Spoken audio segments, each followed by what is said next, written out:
อายุ33ឆ្នាំជាបរិសុទ្ធខ្មែរដែលមិនមែនជាវិស្វករយោធាហើយក៏មិនធ្លាប់បម្រើការនៅជួរកងទ័ពទោះជាយ៉ាងណាបន្ទាប់ពីការសិក្សាជំនាញឯកទេសនិងស្រាវជ្រាវអស់ពេលជាច្រើនឆ្នាំផ្សំនឹងការអនុវត្តផងចក្រពេជ្របានប្រាប់ News Today ថាលោកអាចអភិវឌ្ឍអាវុធនិងប្រព័ន្ធការពារជាតិជាច្រើនប្រភេទក៏ប៉ុន្តែនៅខ្វះឱកាសបញ្ចេញសមត្ថភាពនិងសាកល្បងជាក់ស្ដែងចក្រពេជ្រមានបរិញ្ញាបត្រផ្នែកសេដ្ឋកិច្ចនិងធ្លាប់ធ្វើការពេញម៉ោងនៅស្ថាប័នហិរញ្ញវត្ថុចាប់ពីឆ្នាំ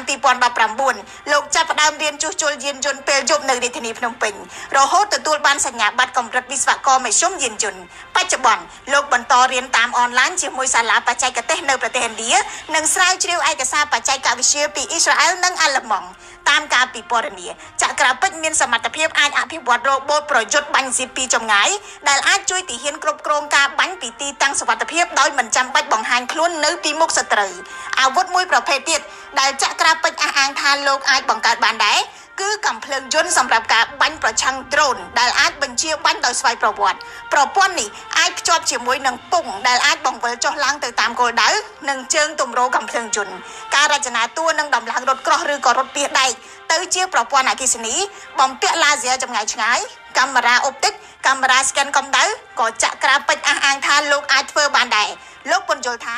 វាគឺជាគំនិតអភិវឌ្ឍទៅលើមូលដ្ឋានរថក្រោះដែលមានស្រាប់តែបន្ថែមបច្ចេកវិទ្យាដែលបង្កើនសុក្រឹតភាពនៅក្នុងការប្រយុទ្ធចក្រពេជ្រក៏អាចបង្កើតកម្មវិធីឬក៏កូដសម្រាប់គ្រប់គ្រងការបាញ់ដែលអាចភ្ជាប់ជាមួយកាំភ្លើងធំរ៉ូកែតនិងមីស៊ីលដេញតាមគោលដៅកម្មវិធីនេះជួយគណនាទិសចម្ងាយនិងចាក់សោគោលដៅឲ្យមានភាពត្រឹមត្រូវសុកចក្រពេជ្រនិយាយថាការស្រាវជ្រាវទាំងនេះកើតចេញពីការមើលឃើញថាទាហានខ្មែរមានសមត្ថភាពនិងកម្លាំងចិត្តខ្ពស់ក៏ប៉ុន្តែបច្ចេកវិទ្យាការពារទំនើបនៅមានកម្រិតលោកសង្ឃឹមថាអាចសាកល្បងសមត្ថភាពនិងចូលរួមផ្ដល់ជាគំនិតនិងបច្ចេកទេសទៅដល់ស្ថាប័នពាក់ព័ន្ធដោយមិនរំពឹងបុណ្យស័ក្តិអ្វីឡើយខ្ញុំ